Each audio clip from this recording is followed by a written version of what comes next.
গত 4-5 দিন আগে আমি একটা ভিডিও পোস্ট করছিলাম যে আমাদের এক বাঙালি এক রুম থেকে 10,000 রিয়াল তথা বাংলাদেশে 3 লক্ষ টাকা নিয়ে নাটক সাজানোর জন্য সে কি করছে, রুমে আগুন লাগাই দিয়ে পালাই চলে আসছে। সে মনে করছিল যে রুমে আগুন লাগাই দিবে টাকাগুলো নিয়ে, এরপর পরে হয়তো বা সে বলবে যে রুমে আগুন লাগছিল, এই সময় কি সবকিছু পুরো সারকার, তোর টাকাও সারকার হয়ে গেছে। তো যেটা আবার সিসি ক্যামেরাতে ধরা পড়ছে যে সে ওখানে কিছু একটা নিয়ে ঢুকতেছে, একটা বোতল নিয়ে ঢুকতেছে সাদা, আবার ওটা নিয়ে বের হয়ে আসছে আগুন লাগার পর। তো এটা যখন সিসি ক্যামেরায় ধরা পড়ছে, এরপর থেকে সে ওখান থেকে লাপাত্তা হয়ে গেছে, পালাই চলে চলে আসছে। তো ওই ভাই, এই কথাটা আমি একটা ভিডিওতে বলছিলাম। তো ওই যে ওই ভাইটার ওয়াইফ কি বলে আমাকে, আমার সাথে যোগাযোগ করছিল কালকে, কি বলে একটু দেখেন। তো এই মেসেজগুলো দেওয়ার পর আমি ওই সময় ফ্রি ছিলাম না, পরে ফ্রি হয়ে আমি তাকে কল দিলাম। কল দেওয়ার পর কথা বললাম অনেকক্ষণ। তো যেটা জানতে পারলাম যে দুঃখের কথা বলতেছে এবং ও কোথায় আছে এটা ওদের সাথেও যোগাযোগ করতেছে না, ফ্যামিলির সাথে যোগাযোগ করতেছে না, কোথায় আছে এটা ফ্যামিলিও জানে না। এবং এইদিকে আমি আবার যে বন্ধুই তারে জায়গা দিছিল রুমে, ওর সাথে যোগাযোগ করলাম, ও বলতেছে না আমিও মানে কোম্পানি আমাকেও কিছু বলতেছে না।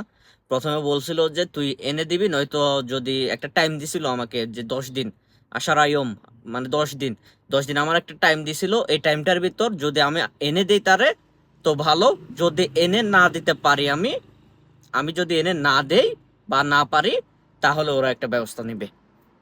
তো 10 দিনের পর থেকে এখন যেহেতু ও এনে দিতে পারে নাই, ওরে ডাকছে, ডাকার পর কথা বললো, যে বলতেছে যে না আমার সাথে, আমি ওর সাথে যোগাযোগ করতে পারি না, ফ্যামিলির সাথে কথা বলছে, ফ্যামিলির সাথেও যোগাযোগ করতেছে না, আমি পারতেছি না। তো বলো আচ্ছা ঠিক আছে, আমরা যা পারি করতেছি, এটা বলে তার ওখানে অফিস থেকে পাঠাই দিছে। ও ওর কাজে আছে এখন। এখন ওরা এরপর থেকে আর কোনো চাপ দেয় নাই টাকা পয়সা রিটার্ন দেওয়ার জন্য, ক্ষতিপূরণ দেওয়ার জন্য।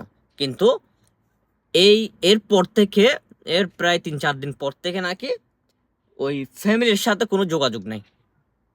এর আগে যোগাযোগ ছিল ছেলেটার, যোগাযোগ নাই। এখন ফ্যামিলির সাথে যেহেতু যোগাযোগ নাই, এইদিকে আবার কোম্পানি ওরেও কিছু বলতেছে না, তার মানে কিছু একটা ঘটছে ছেলেটার সাথে। কি ঘটছে এটা আমি জানি না, কারণ আমিও যোগাযোগ করতে পারি নাই। ওই যে বন্ধু সেও যোগাযোগ করতে পারতেছে না, সেও কোনো খোঁজ দিচ্ছে না বা দিতে পারতেছে না। ফ্যামিলিতেও যোগাযোগ করতেছে না, ফ্যামিলিও কোনো যোগাযোগ করতে পারতেছে না। Connection totally off. আগে যেগুলো ছিল নাম্বার ওগুলা অফ, এবং নতুন করে কোনো নাম্বার থেকে তার সাথে, ফ্যামিলির সাথে যোগাযোগ করতেছে না। তো এখন বউটা কান্নাকাটি করতেছে, তার 2টা বাচ্চা আছে, একটা বাচ্চা হয়তো বা কত 8 বছর, 8-9 বছর এরকম হবে, হাফেজ পড়তেছে। তো ঋণ আছে অনেক টাকা। এখন বউ বউ কি তার এই সংসার চালাবে? তার মা বাবা, বাবা মারা গেছে, মা থাকতো ওর সাথে, ছোট ভাই ও আবার ওখান থেকে আলাদা, সে সিলেটে থাকে, কোম্পানিতে চাকরি করে আরএফএল-এর। সে ওখানে বউ বাচ্চা নিয়ে ওখানে সেটেল, মা এদিকে আছে। তো এখন এই যে দুঃখের কথা বলতেছে আর কি বউয়ে, যে আমি কি এই যে ফ্যামিলি চালাবো, নাকি যে মাসে 30-35 হাজার টাকার মতো ঋণ, লোন আছে, কিস্তি আছে, এগুলা চালাবো, নাকি এই টেনশন করব, আমি বুঝতেছি না। আমি কোন দিন না জানি আমিও মারা যাই। এই যে এই হল যে অবস্থা আর কি। তো এই জন্য বলি ভাই, এখন বিদেশের মাটিতে এগুলা ঘটাই লাভটা কি? 10,000 টাকা নিয়ে পালাই যদি যাইতেও পারতো, কয়দিন বা থাকতো? 3 লাখ টাকা। তো এই যে বিদেশের মাটিতে এটা ঘটানোর পর কয়জন ঘটাইছে, কিন্তু একজনে, কয়জন বিপদে?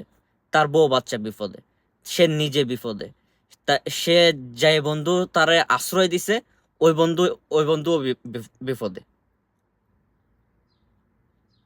এই জন্য বলি, এই প্রবাসের মাটিতে বেশি খাতিরদারি বাড়াইয়েন না। যতটুকু পারেন চলেন, নিজে চলে নিজে খাই নিজে করেন।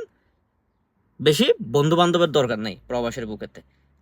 তখন দেখবেন যে কি, ওর মতো কোনো একজন বন্ধুকে নিজের কাছে এনে আশ্রয় দিয়েছেন, নিজের রুমে বা নিজের কোম্পানির রুমে, কোনো ওই বন্ধু কোনো একটা অঘটন ঘটায় আপনাকে পাশে দিয়ে চলে গেছে, তখন আপনি নিজে কান্না করবেন।